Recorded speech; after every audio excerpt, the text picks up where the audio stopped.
এবারের উইকেন্ডে আমরা পরিবারের সবাই মিলে ঘুরতে গেলাম মন্দারমণি দীঘা, যেখানে আমরা এখন সমুদ্র বিচের কাছে এসেছি। পায়ের একটা ভিডিও করবো জল যখন আসবে, এটা না সেকেন্ড একটা।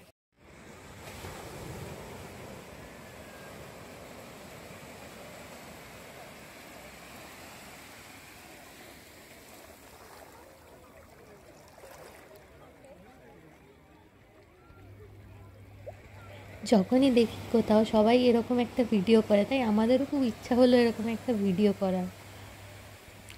মন্দারমণিতে আমরা উঠেছিলাম বেলাভূমি নামে একটা রিসর্টে, যেটা কিনা সমুদ্র সৈকত থেকে খুব কাছেই ছিল।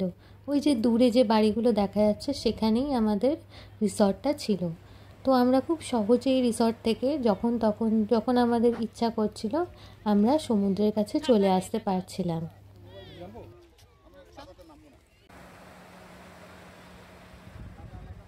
তারপর সমুদ্র সৈকতের মাঝখানে গগৈকে নিয়ে খানিকক্ষণ পোজ দিলাম। গগৈও খুব এনজয় করলো, যদিও বা ও জলে নামতে ভয় পাচ্ছিল, কিন্তু আমার কোলে ভালোই মজা পাচ্ছিল চারপাশের সমুদ্র দেখে।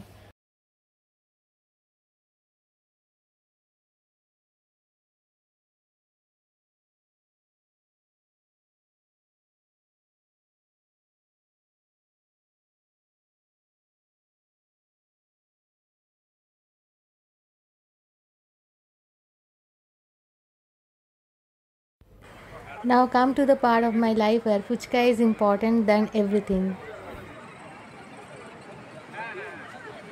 মাম ফুচকা খাচ্ছে, ফুচকা খাচ্ছে দেখুন, ঘুরছে।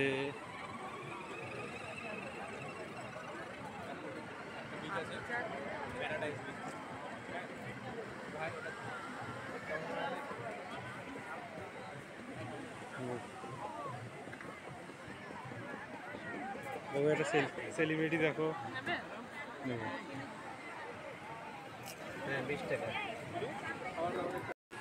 সমুদ্র দিনের বেলা যতখানি সুন্দর, রাতেও ঠিক তেমনটাই সুন্দর লাগে, কিন্তু একটু অন্যভাবে, এটাই তার প্রমাণ।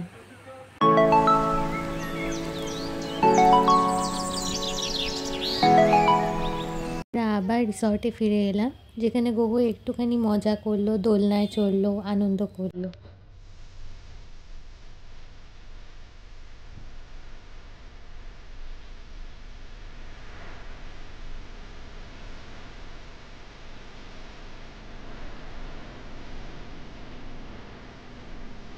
আর পরের দিন সকালে আমরা আবার চলে গেলাম মেরিন ড্রাইভের দিকে। মেরিন ড্রাইভের রাস্তাটা খুব সুন্দর, দুপাশ দিয়ে সমুদ্র দেখা যাচ্ছে, মাঝখান দিয়ে রাস্তা, আর আমাদের গাড়ি চলেছে তার মাঝখান দিয়ে। শুনেছি সকালবেলার দিকে জোয়ারের সময় পুরো রাস্তাটাই জলে ভরে যায়, কিন্তু যেহেতু আমাদের যেতে যেতে অনেকটাই দুপুর হয়ে গেছিলো, ওই সময় জলের ভাটার জন্য অনেকটাই দূরে সরে গেছিলো।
তারপরে আমরা চলে এলাম লাল কাঁকড়ার বিছে, যেখানে লাল কাঁকড়ারা বিছের মাঝখানে মাটির ভেতর গর্ত করে থাকে।